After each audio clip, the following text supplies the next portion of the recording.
नमस्कार दोस्तों, हर हर महादेव। दोस्तों, आज की वीडियो में हम बताएंगे कि अंगूठा कटने के बाद एकलव्य का क्या हुआ और वह कौन था जिसने एकलव्य का वध किया।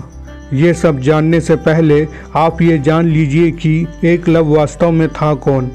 प्राचीन भारत में हुए हजारों धनुधरों में सर्वश्रेष्ठ कौन था ये तय करना मुश्किल है। उन्हीं धनुधरों में से एक था एकलव्य। एकलव्य को कुछ लोग शिकारी का पुत्र कहते हैं और कुछ लोग भील का पुत्र। कुछ लोग यह कहकर प्रचारित करते हैं कि शूद्र होने के कारण एकलव्य को गुरु द्रोणाचार्य ने शिक्षा नहीं दी थी, लेकिन ये सभी बातें गलत है।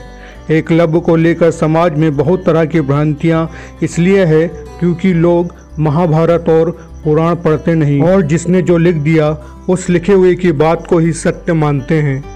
एक झूठ को जब बार बार प्रचारित किया जाता है तो वह सत्य ही लगने लगता है। सत्य को जानने के लिए तर्क को अलग रखकर धैर्य का परिचय देना होता है। सभी ने महाभारत की इस कथा को तोड़ मरोड़ कर अपने अपने तरीके से लिखा है। महाभारत काल में प्रयागराज के तटवर्ती प्रदेश में श्रृंगवेरपुर नामक राज्य था। उसके राजा निषाद राज हिरण्यधानु थे। एकलव्य हिरण्यधानु के दत्तक पुत्र थे। उनकी माता का नाम रानी सुलेखा था। एक मान्यता के अनुसार एकलव्य भगवान श्री कृष्ण के चाचा के पुत्र थे, जिसे बाल्यकाल में ज्योतिष के आधार पर बनवासी भील राजा निषाद राज को सौंप दिया गया था। प्रारंभ में एकलव्य का नाम अभिधुम्न रखा गया था। प्रायः लोग उन्हें अभय नाम से ही बुलाते थे।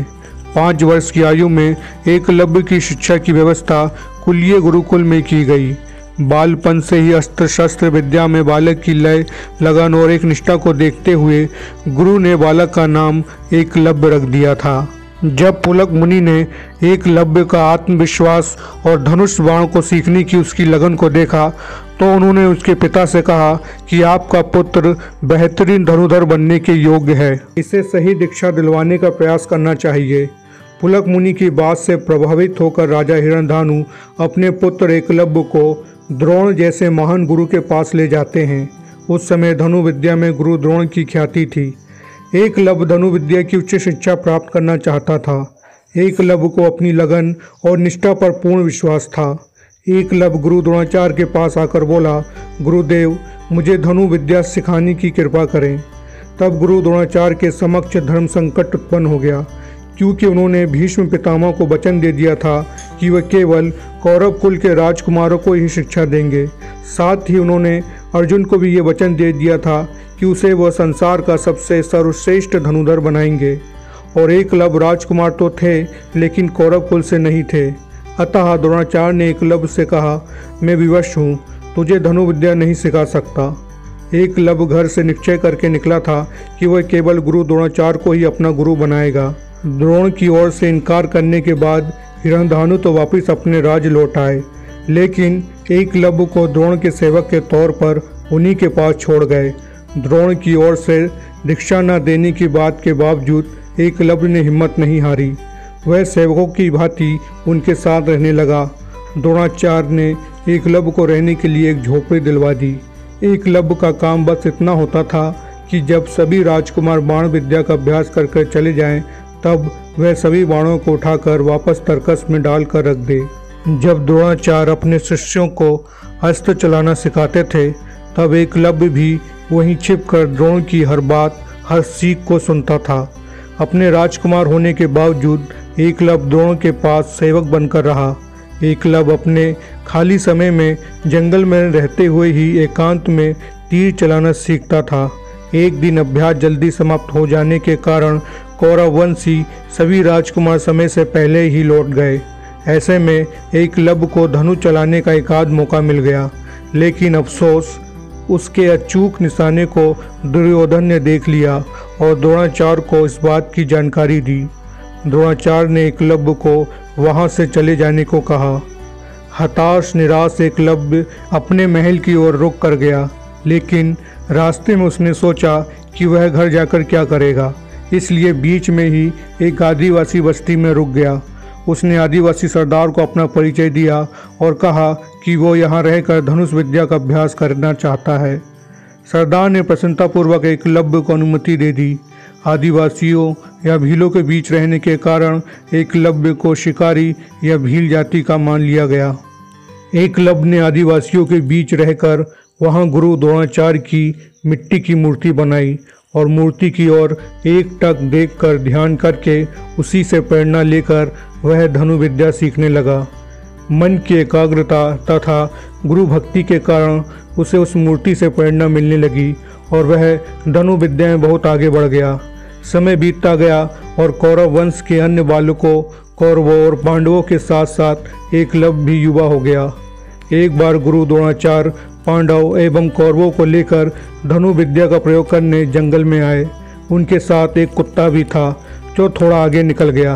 कुत्ता वहीं पहुंचा जहां एकलव्य अपनी धनु विद्या का प्रयोग कर रहा था। एकलव्य के खुले बाल एवं फटे वस्त्र देखकर कुत्ता भौंकने लगा। एकलव्य ने कुत्ते को बिना चोट लगे और उसका भौंकना भी बंद हो जाए इस ढंग से 7 बाण उसके मुंह में थमा दिए। अर्जुन ने जब कुत्ते को देखा तो कहा, गुरुदेव, ये विद्या तो मैं भी नहीं जानता, ये कैसे संभव हुआ? द्रोणाचार्य ने आगे जाकर देखा तो वहाँ एकलव्य था। द्रोणाचार्य ने पूछा, बेटा, ये विद्या कहाँ से सीखी तुमने? एकलव्य ने कहा, गुरुदेव, आपकी ही कृपा से सीख रहा हूँ। द्रोणाचार्य तो वचन दे चुके थे कि अर्जुन की बराबरी का धनुधर दूसरा कोई न होगा, किंतु यह तो आगे निकल गया। एकलव्य की प्रतिभा को देखकर द्रोणाचार्य संकट में पड़ गए, लेकिन अचानक उन्हें एक युक्ति समझ में आई और उन्होंने कहा, मेरी मूर्ति को सामने रखकर तुमने धनु विद्या तो सीख ली, किंतु मेरी गुरु दक्षिणा कौन देगा?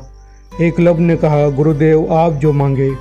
द्रोणाचार्य ने कहा, तुम्हें मुझे दाएं हाथ का अंगूठा गुरु दक्षिणा में देना होगा। एकलव्य ने एक पल भी विचार किए बिना अपने दाएं हाथ का अंगूठा काटकर गुरुदेव के चरणों में अर्पण कर दिया। कुम्हार एकलव्य अंगूठा बलिदान करने के बाद पिता हिरण्यधानु के पास चला जाता है।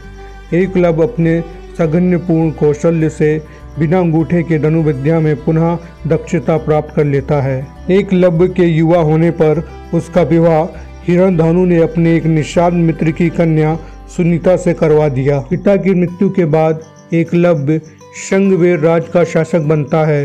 वो केवल न राज का संचालन करता है बल्कि निषाद जाति के लोगों की एक सशक्त सेना और नौसेना गठित करता है और अपने राज्य की सीमाओं का विस्तार भी करता है। एकलव्य अपनी विस्तारवादी सोच के चलते जरासंध से जा मिलता है। जरासंध की सेना की तरफ से उसने मथुरा पर आक्रमण करके यादव सेना का लगभग सफाया कर दिया था। इसका उल्लेख विष्णु पुराण में मिलता है।